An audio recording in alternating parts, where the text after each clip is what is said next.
Well, that was quite a reveal at the end of this episode.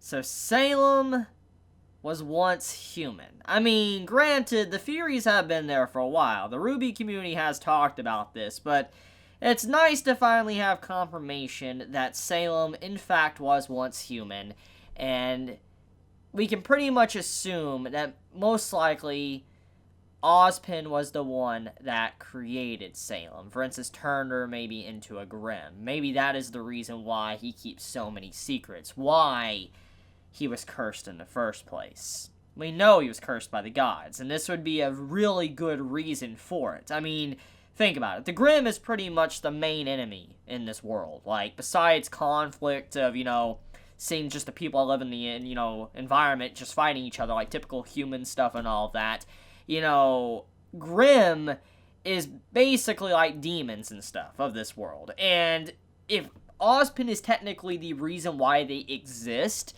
it makes sense why gods would curse him. It makes perfect sense. I would definitely understand that reasoning now, because, I mean, obviously Salem was human, so somehow she got turned into a Grimm, and if I had to piece everything together, knowing how Ozpin's track record is, and how he was able to give gifts, and, how he was able to give, the maiden powers, he created the maidens, to, allowing Raven and Crow to be able to transform into birds.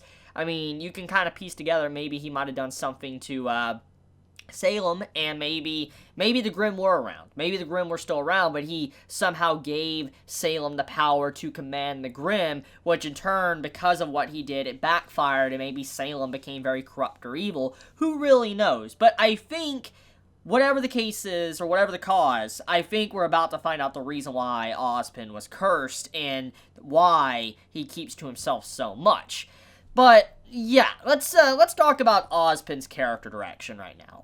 Ozpin has been in the spotlight for a while now. Oscar and Ozpin, since the last season. Actually, since the end of Volume 3, when Ozpin supposedly died, it's been a lot going on with his character. And in the last season, it really brought into light that Ozpin isn't really trustworthy. Can you really trust the man because of just everything he keeps to himself? He doesn't say many things. He constantly fudges the truth, half-truths, half-lies, all of that. He never really says the full truth, and this has been a constant thing that's built up since the last season, and I do like the consistency there. That does make me appreciate the writing of RWBY, and it's finally come to the point to where they need answers. Like, RWBY's team, they're not going to continue marching alongside of Ozpin if they're not going to give them the truth. He's lied one too many times. It's kind of like this. Fool me once, shame on you. Fool me twice, shame on me. Fool me 3 times, you're about to have a broken leg.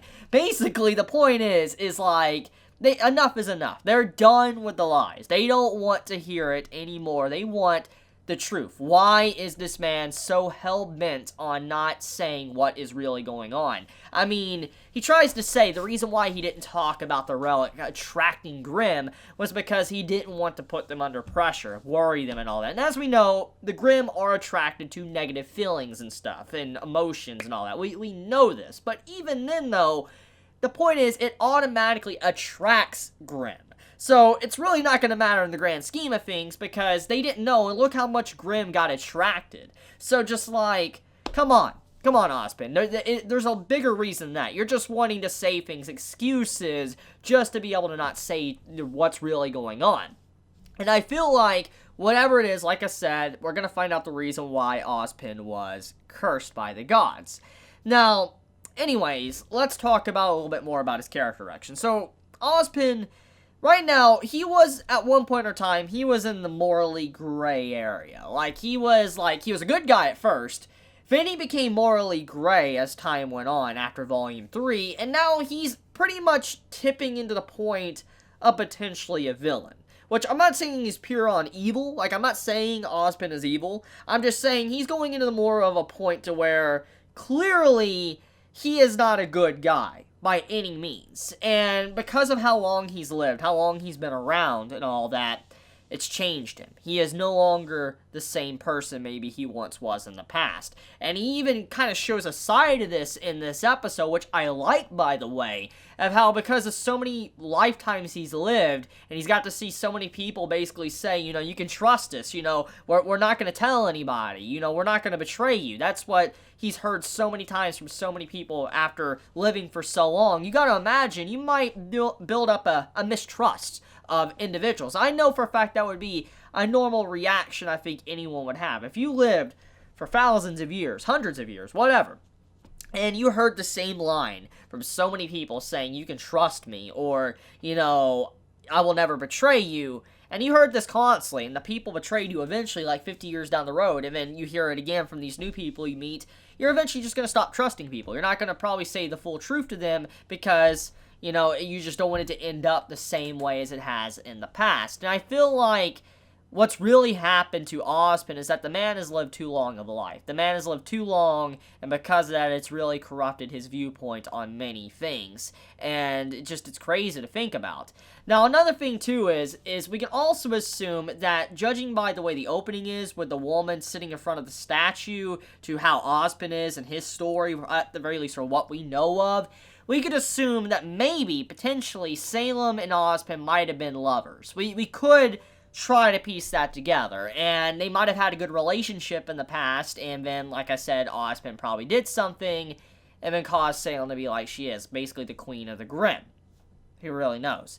But, yeah, quite the stunning episode of RWBY. Like, this season is already way better than the previous two seasons we've gotten, Season 4 and Season 5. Like, Season 4 is okay, Season 5 is like, meh, and then now, Season 6, oh man, this is some quality stuff. Like, they are definitely going in and trying to make this season really good. Because one of the big things I love about the series, yeah, I like the action, but I love the character interactions and the development. And there's a really good story here. RWBY has a really good verse. It has so much potential to expand upon it, and, you know, Rooster Teeth has done a good job with that. They have tried to expand upon the lore of the series, and we even got some of the lore expanded in this episode, which I'll get into, but I personally prefer episodes like this than the action-packed episodes, which doesn't mean I don't want those episodes, it's just I like world building and all that, and getting characterization and development, and this entire episode and the last episode, it's amazing. Just, like, a step in the right direction for the story, and just continue this, Rooster Teeth. Honestly, you're doing a fantastic job. You're doing way better than you did for the previous two seasons. So, let's get into the world building we got with the relic.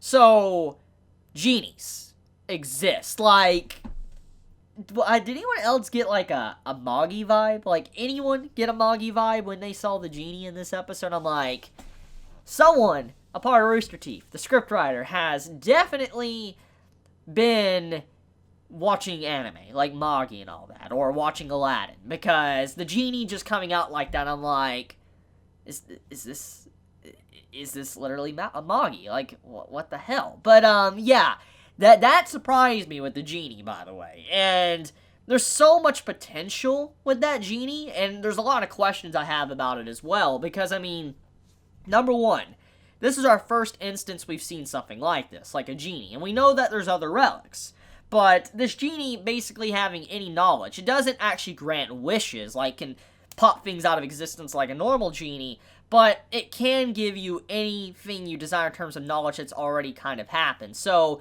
anything that's already happened, not future stuff, but has happened, she can tell you about. Incredibly powerful relic, and I think many are kind of probably going to misjudge how powerful that really is, because knowledge is power.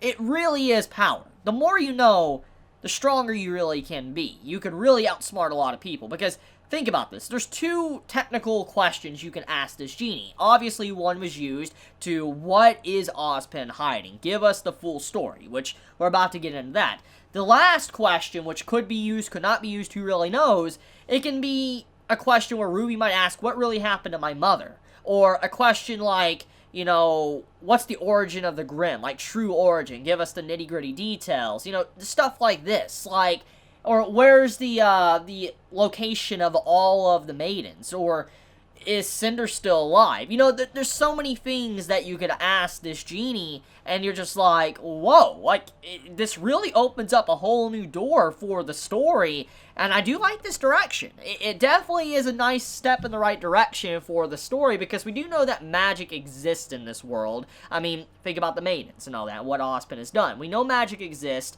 and so I just can't wait to see how this is expanded upon, but also the backstory of Ozpin. But I want to end it at that. Let me know your thoughts in the comments below, how you felt. I mean, how do you feel about the whole stuff with Cinder, by the way? I actually should talk about that. Cinder's alive, which, interesting. I feel like the way the scene went with Cinder, most likely Neo is about to pop up and probably find Cinder. It's just the way it's looking, if you look at the opening song. But, yeah, that's my thoughts on it. I'm glad to see Cinder still alive. She's definitely going to be interesting this season, because obviously she has failed Salem twice now, so that's not good for her. I mean, she failed once, and Salem kind of let it slide because, you know, she had maiden powers, but now failing a second time and didn't secure the relic, that's not looking good for her. So, I feel like the story right now is reaching a point to where either Cinder's going to create her own organization, or she's going to die to Salem, or she might try to be redeemed and become a good person. Who really knows? But I feel like Cinder is going to have a really critical part this season, and there's going to be a big shift in her character.